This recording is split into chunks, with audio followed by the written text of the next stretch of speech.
عليه ونعوذ بالله من شرور أنفسنا ومن سيئات أعمالنا من يهده الله فلا مضل له ومن يضلل فلا هادي له وأشهد أن لا إله إلا الله وأشهد أن محمدا عبده ورسوله أرسله بالهدى ودين الحق ليظهره على الدين كله ولو كره المشركون اللهم صل على محمد وعلى آل محمد كما صليت على إبراهيم وعلى آل إبراهيم اللهم بارك على محمد وعلى آل محمد كما باركت على آل إبراهيم إنك حميد مجيد أما بعد فإن خير الحديث كلام الله وخير الهدي هدي محمد صلى الله عليه وسلم وشر الأمور محدثاتها وكل محدثة بدعة وكل بدعة ضلالة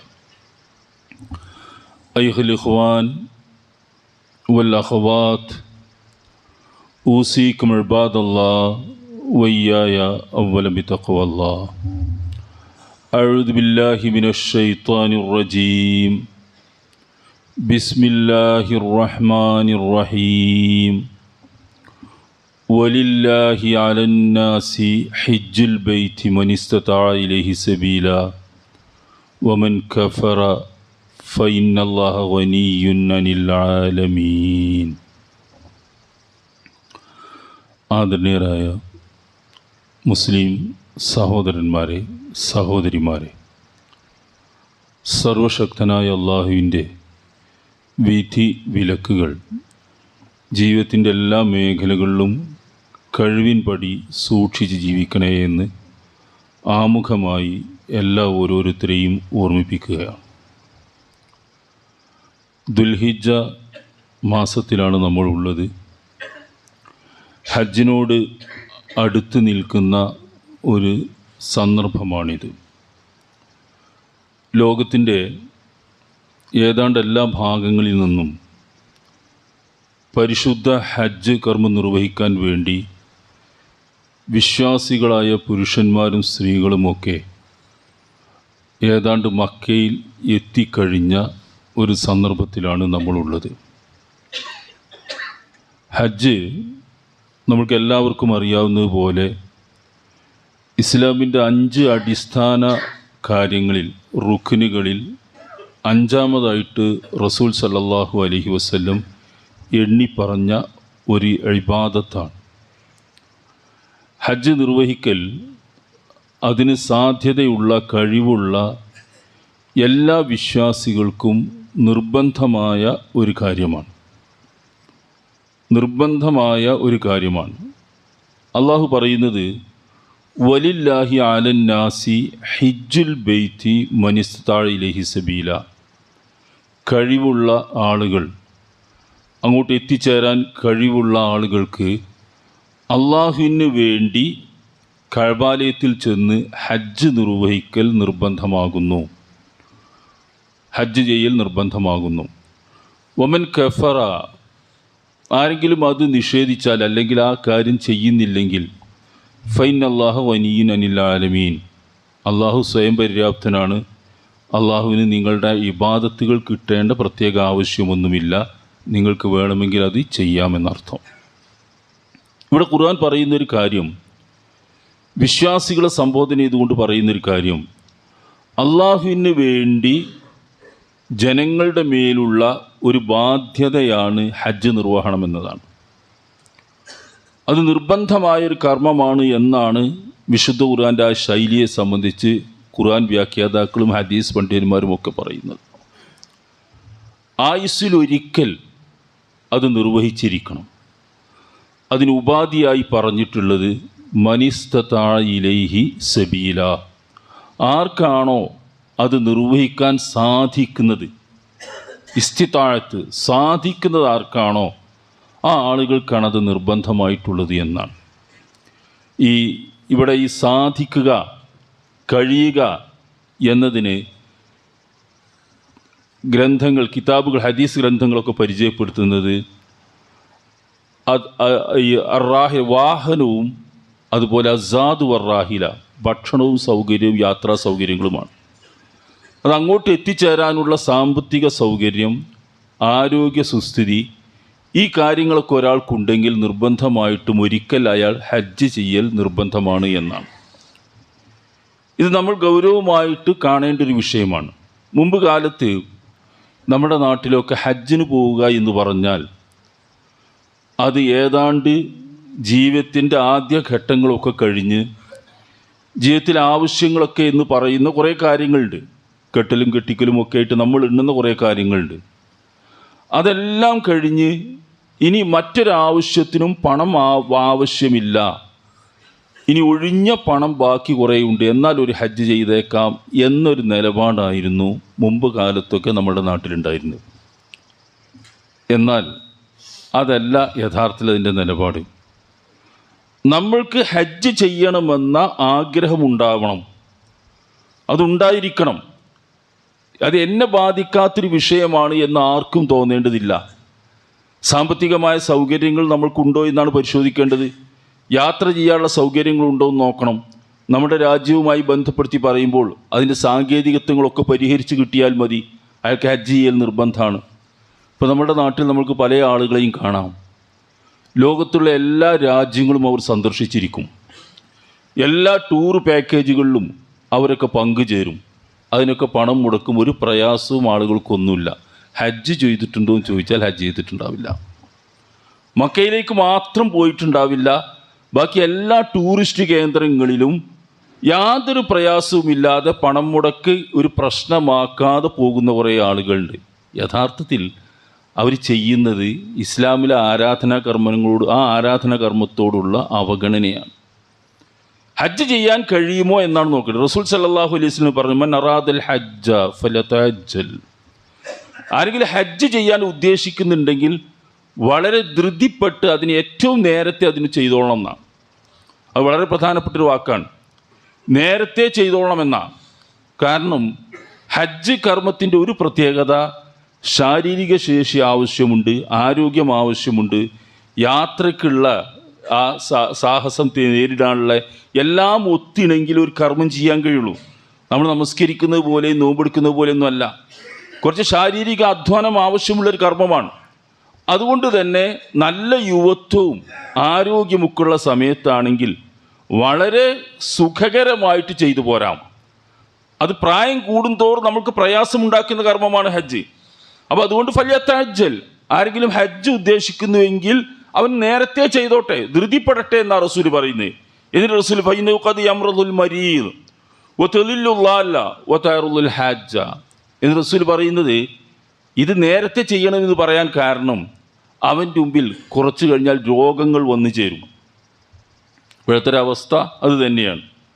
ആളുകളൊക്കെ രോഗികളാണ്.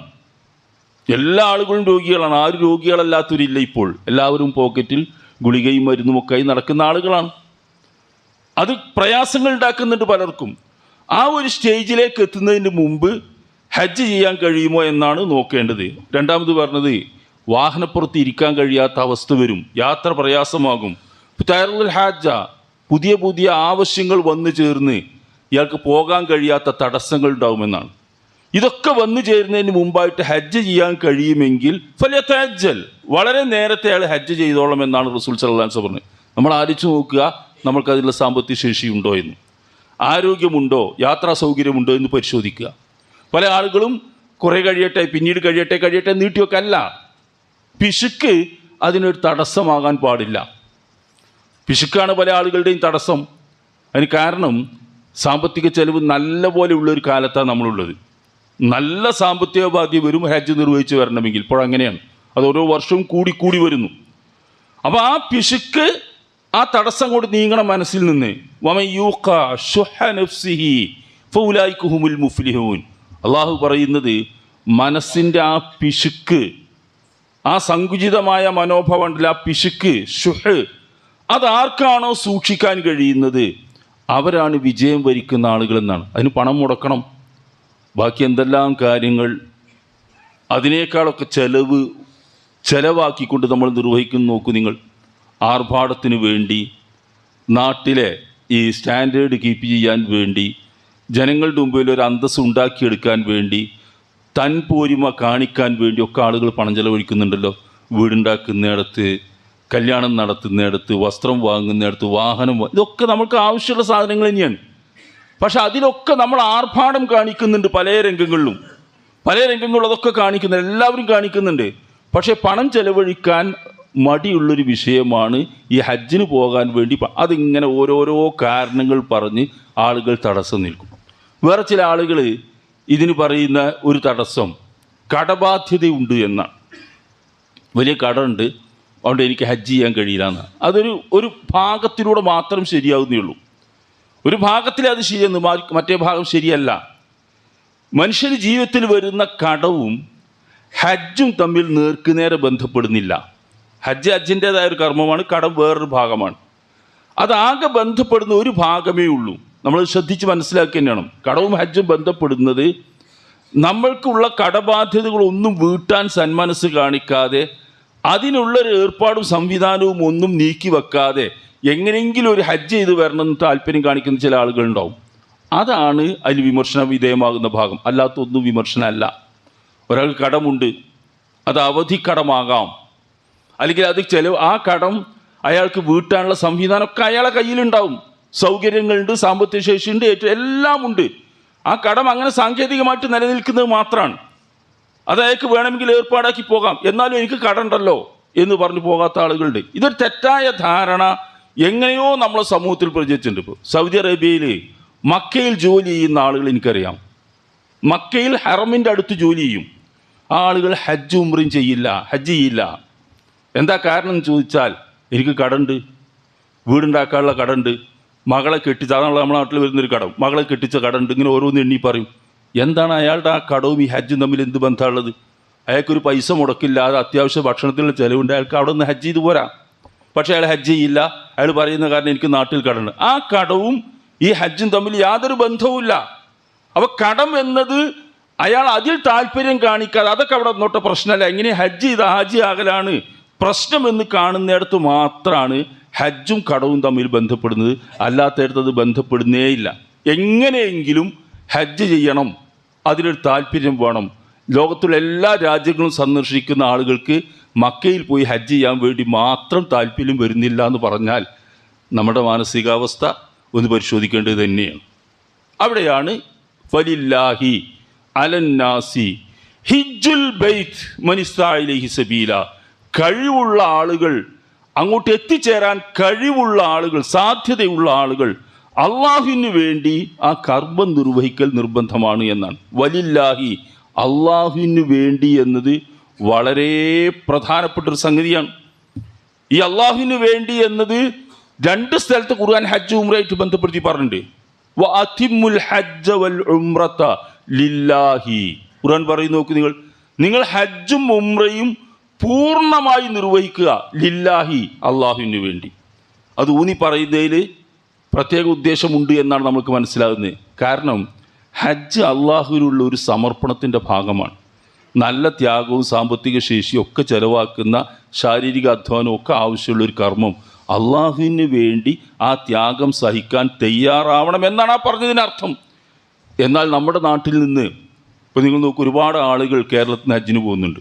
ഈ വർഷവും പോയി, ഇന്നും പോയി കുറേ ആളുകൾ ഹജ്ജിന്. ഇന്ന് വെള്ളിയാഴ്ചയാണ്, അവസാനത്തെ ട്രിപ്പ് ഇന്നും പോയി. നിങ്ങൾ ആലോചിക്കേണ്ട, ഈ ആളുകൾ ഹജ്ജിന് പോകുന്നവരൊക്കെ, ഈ പോകുന്ന പല ആളുകളും അള്ളാഹുവിന് വേണ്ടി എന്ന ആ മർമ്മപ്രധാനമായ ഭാഗത്തിൽ തെറ്റ് സംഭവിക്കുന്നവരാണ്. പല ആളുകളും ഇവിടുന്ന് ഹജ്ജിന് പോകുന്നതിന് മുമ്പ് നമ്മൾ കാണാം, ഹജ്ജ് ദീർഘയാത്രയാണ്, കുറച്ച് പ്രയാസങ്ങളൊക്കെ ഉണ്ടാകാൻ സാധ്യതയുണ്ട്. കുറച്ച് പിരിഞ്ഞു നിൽക്കണം, 10-40 ദിവസമൊക്കെ വീട് പിരിഞ്ഞു നിൽക്കണം. അപ്പോൾ അത് ആങ്ങി ഒരുങ്ങി പോകുന്നൊരു സംഗതിയാണ്. പല ആളുകളും അതിൻ്റെ മുന്നോടിയായിട്ട് നാട്ടിലുള്ള മുഴുവൻ ജാറങ്ങളും സന്ദർശിക്കും. അവിടെയൊക്കെ പോയിട്ട് അവരോട് സലാം പറഞ്ഞ് അവരുടെ കുരുത്തവും പൊരുത്തമൊക്കെ വാങ്ങിയിട്ടാണ് മുഖ്യ ജാറമായ നബിൻ്റെ ഖബറിൻ്റെ അടുക്കിലേക്ക് പോകുന്നത്. നബിയുടെ ഖബറിന് ഈ ആളുകൾ പറയുന്ന പേര് നബി സല്ലല്ലാഹു അലൈഹി വസല്ലമയുടെ ജാറം എന്നാണ്. നിങ്ങൾ ആലോചിച്ച് നോക്കി, എവിടെ എത്തി നിൽക്കും നമ്മുടെ ആളുകൾ? ഈ 8-9 ലക്ഷമൊക്കെ ചെലവഴിച്ച് ഇവിടുന്ന് ഹജ്ജിന് പോയിട്ട് എന്താ ചെയ്യുന്നത്? ഇവിടെയുള്ള മുഴുവൻ ജാറങ്ങളിലും അവരുടെയൊക്കെ പോയി സലാം പറഞ്ഞ് അവരുടെയൊക്കെ പെർമിഷൻ വാങ്ങുന്നു. അവിടെ കുരുത്തവും പൊരുത്തവും വാങ്ങി പിന്നെ പോകുന്നത് എങ്ങോട്ടാണ്? റൗള ഷെരീഫ് ഒന്ന് കാണാൻ തുണക്കനെ എന്ന് പറഞ്ഞിട്ട് റസൂൽ റൗള ഷെരീഫ് എന്നാണ് അവർ പറയുന്നത് നബിയുടെ ജാറെന്ന. റൗള പറഞ്ഞ കബറും അല്ല ഒന്നുമല്ല, നബി താമസിച്ചിരുന്ന വീടാണ്. ആ വീടിൻ്റെ ഭാഗത്താണ്, അതിൻ്റെ അപ്പുറം നിൽക്കുന്നൊരു സ്ഥലമാണ്. വീട്ടിൽ നിന്ന് നബി സല്ലല്ലാഹു അലൈഹി വസല്ലമ മിമ്പറിലേക്ക് നടന്നു വന്നിരുന്നൊരു സ്ഥലം. മാ ബൈന ബൈതി വ മിമ്പരി റൗദത്തു മിൻ റിയാദിൽ ജന്ന. എൻ്റെ ഈ വീടിൻ്റെയും ഞാൻ ഖുത്ബ പറയുന്ന ആ മിമ്പറിൻ്റെയും ഇടയിൽ ഞാൻ നടന്നു പോകുന്ന സ്ഥലമാണ് റൗള. പക്ഷെ ആളുകൾ പറയുന്നത് അത് നബിയുടെ ഖബറാണ്, ഖബറിന് ജാറെന്ന് പറയുന്നു. അപ്പോൾ ആകെ ഖബറുമായി ബന്ധപ്പെട്ടത്. നബി സല്ലല്ലാഹു അലൈഹി വസല്ലമയുടെ ഖബറുള്ളത് മദീനയിലാണ്. മദീനയിൽ പോയി നിർവഹിക്കേണ്ട ഹജ്ജിൻ്റെ ഒരു കർമ്മവുമില്ല. ഹജ്ജിൻ്റെ കർമ്മങ്ങൾ മുഴുവനും മക്കയിൽ നിർവഹിക്കാനുള്ളതാണ്, മദീനയിൽ പോയി നിർവഹിക്കാനല്ല. പക്ഷെ അതാണ് നീയത്ത്. എന്നിട്ട് ആ ഹജ്ജൊക്കെ ചെയ്ത് വന്നു നോക്കി നിങ്ങൾ. വന്നിട്ട് ഇവിടെ വന്നിട്ട് കാണാം ആളുകൾ ചില സ്ഥലത്തൊക്കെ സ്ത്രീകൾ 40 ദിവസം പുറത്തിറങ്ങില്ല. അങ്ങനെ എന്തോ ഒരു അന്ധവിശ്വാസം. വേറെ ചില സ്ഥലത്തൊക്കെ ആളുകൾ വന്ന് ശരിയായി ചെയ്തു വന്നല്ലോ, അതിൻ്റെ നന്ദി അറിയിക്കാൻ വേണ്ടി ഗുണ്ടിൽപേട്ട അടക്കം ഇങ്ങനെ കുറേ ജാറങ്ങൾ അവിടെ പോയിട്ട് നന്ദി അറിയിക്കും. ഇവരെന്തായി ചെയ്തത്? ഷിർക്കിൽ നിന്ന് മറ്റൊരു ഷിർക്കിലേക്ക് പോയി ഷിർക്കിലൂടെ തിരിച്ചു വന്ന് എല്ലാം അള്ളാഹു അല്ലാത്തവർക്ക് അർപ്പിക്കുന്ന കുറേ കൊച്ചു കൊച്ചു ഹജ്ജുകൾ ഓരോ ജാറങ്ങളിലും പോയി ഹജ്ജുകൾ ചെയ്യുന്നു. ഇവിടെയാണ് വലില്ലാഹി അലന്നാസി ഹിജ്ജുൽ ബൈത്ത്, അള്ളാഹുവിന് വേണ്ടി ചെയ്യണം കഅബാലയത്തിൽ പോയിട്ട് ഹജ്ജ് എന്നാണ്. അവിടെയാണ് തവാഫുള്ളത്, അവിടെയാണ് സഅയ്യുള്ളത്. ഒക്കെ മക്കയിൽ മാത്രമാണ്. തവാഫും ആ കാര്യത്തിൽപ്പെട്ട ഒന്നാണ്. ലോകത്ത് തവാഫ് ചെയ്യാൻ പറ്റുന്ന അനുവാദമുള്ള ഏക സ്ഥലം കഅബാലയമാണ്. അതിൻ്റെ ചുറ്റുമാണ് 7 തവണ തവാഫ് ചെയ്യേണ്ടത്. ആ കഅബയ്ക്ക് ചുറ്റും മാത്രമേ തവാഫ് അനുവാദമുള്ളൂ. പക്ഷേ ഈ പറഞ്ഞതുപോലെ തന്നെ പല ജാറങ്ങളുടെയും ചുറ്റും തവാഫ് ചെയ്യുന്നു. എത്ര ഭവ്യതയോട് കൂടിയ കഅബയുടെ അടുക്കൽ ചെയ്യുന്നതിനേക്കാൾ ഭവ്യതയോട് കൂടി ആരാധനാ മനോഭാവത്തോടു കൂടി ശാന്ത ഗംഭീരമായിട്ടാണ് ഒരു ജാറത്തിൻ്റെ മുമ്പിൽ ചുറ്റുന്നത്. ആ ജാറത്തിന് മുമ്പിൽ ചുറ്റുന്നത് അതിൻ്റെ മുമ്പ് തിരിച്ചു പോരുമ്പോൾ, അവിടെ നിന്ന് മടങ്ങിപ്പോരുമ്പോൾ പിൻഭാഗം ജാറത്തിൻ്റെ നേരെ ആകാതിരിക്കാൻ പിന്നോട്ട് നടന്നു പോരുന്നു ആളുകൾ. നിങ്ങൾ ആലോചിച്ച് നോക്കൂ. എല്ലാം അള്ളാഹുവിന് വേണ്ടി ചെയ്യേണ്ട കാര്യങ്ങളിൽ ഷിർക്ക് കലർത്തിക്കൊണ്ട് ഈ കാര്യങ്ങളൊക്കെ ചെയ്യുന്നു. അള്ളാഹുവിന് വേണ്ടി എന്ന ആശയം അവിടെ നഷ്ടപ്പെടുകയും ചെയ്യുന്നു. അതുകൊണ്ട് ഹജ്ജ് ഉദ്ദേശിക്കുന്ന ആളുകൾ വളരെ നേരത്തെ ചെയ്യുക. അത് നിർബന്ധമായൊരു കർമ്മമാണ്. ലോകത്തൊക്കെ സന്ദർശിക്കുന്ന ആളുകൾ ഇതിന് മാത്രം താല്പര്യം കാണിക്കുന്നില്ല എന്ന് പറയുമ്പോൾ നമ്മൾ നമ്മളുടെ കാര്യങ്ങളൊക്കെ ഒന്ന് ശ്രദ്ധിക്കുന്നത് നല്ലതാണ്. പരലോകത്തേക്ക് നമ്മൾക്കുള്ളൊരു പുണ്യകർമ്മമാണ്. അതിൻ്റെ പുണ്യവും ആ രീതിയിലാണ്. റസൂല് പറയുന്നത്, ഹജ്ജ് ശരിയായ വിധത്തിൽ നിർവഹിച്ചു വരുന്നൊരു മനുഷ്യൻ റജഅ വലദതുഹു ഉമ്മുഹു, തൻ്റെ മാതാവ് പ്രസവിക്കുമ്പോൾ ഏതൊരവസ്ഥയിലായിരുന്നു അയാൾ ഉണ്ടായിരുന്നത് ആ ഒരവസ്ഥയിൽ തിരിച്ചു വരുമെന്നാണ്. അത്ര കുറ്റവിമുക്തനായി എല്ലാ പാപങ്ങളും പൊറുപ്പിച്ച് ശുദ്ധമായ മനസ്സുമായിട്ട് തിരിച്ചു വരുന്നു. അങ്ങനെ വരണം എന്നാണ്. അതങ്ങനെ പോയി വന്നാൽ ഉണ്ടാകുന്നതല്ല, അതിനുള്ള പ്രാർത്ഥനകളും കാര്യങ്ങളൊക്കെ ചെയ്താൽ ഉണ്ടാകുന്നൊരവസ്ഥയാണ്. അങ്ങനെ ഉണ്ടാകണമെന്ന് റസൂല് പറഞ്ഞത്.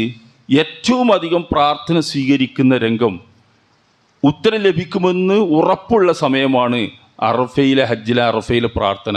അതൊക്കെ നിർവഹിച്ച് വരുന്ന ഒരാൾക്ക് ശരിയായ ഈമാൻ വർധനവുണ്ടാവും, പാപവിമുക്തി ഉണ്ടാവും, നല്ലൊരു പുതിയ മനുഷ്യനായിട്ടാക്കി തിരിച്ചു വരാൻ കഴിയും. ഇതൊക്കെ ചെയ്യാൻ ആണ്, ഇതൊക്കെ നേടാൻ വേണ്ടിയാണ് ഹജ്ജ് നിർവഹിക്കാൻ വേണ്ടി പറഞ്ഞിട്ടുള്ളത്. അത് പോകാൻ കഴിയാത്തവരുണ്ടാവും. എന്നാൽ റസൂല് പറഞ്ഞതുപോലെ ഒരു തബൂക്ക് യുദ്ധം കഴിഞ്ഞ് മടങ്ങുന്ന ആ സന്ദർഭത്തിൽ റസൂല് പറഞ്ഞത്, നമ്മുടെ കൂടെ ഈ യുദ്ധത്തിൽ പങ്കെടുക്കാൻ കഴിയാത്ത ആളുകളുണ്ട്. അവർക്ക് നമ്മളോട് പങ്കെടുക്കാൻ കഴിയാതെ വരാതെ യാത്ര ചെയ്യാൻ കഴിയും. തബൂക്ക് മദീന എന്ന് പറയുന്ന ദൂരമുള്ളൊരു സ്ഥലമാണ്. അത്രയും ദീർഘയാത്ര ചെയ്യാനുള്ള സാമ്പത്തിക സൗകര്യമോ യാത്രാ സൗകര്യമോ ഇല്ല. മറ്റു കുറേ തടസ്സങ്ങളാണ്. പക്ഷേ അവർക്ക് നമ്മെപ്പോലെ പുണ്യം കിട്ടും. കൂലിയിൽ അവർ നമ്മളുമായിട്ട് തുല്യ പങ്കാളികളാണ്. അതിന് കാരണം അവർക്ക് അതിൻ്റേതായ തടസ്സങ്ങളുള്ളത് കൊണ്ടാണ്. അങ്ങനെ തടസ്സങ്ങളുള്ള ആളുകൾക്ക് ആ മനോഭാവം വെച്ച് പുലർത്തിയാൽ തന്നെ അള്ളാഹുവിൻ്റെ അടുക്കൽ നിന്ന് കൂലി പ്രതീക്ഷിക്കാം. ചെയ്യാൻ കഴിയുന്നവർ ചെയ്യാതിരുന്നാൽ ഈ കൂലിയൊന്നും അവർക്ക് കിട്ടുകയില്ല. കാര്യങ്ങളൊക്കെ ശ്രദ്ധിക്കുക. അള്ളാഹു അനുഗ്രഹിക്കുമാറാവും.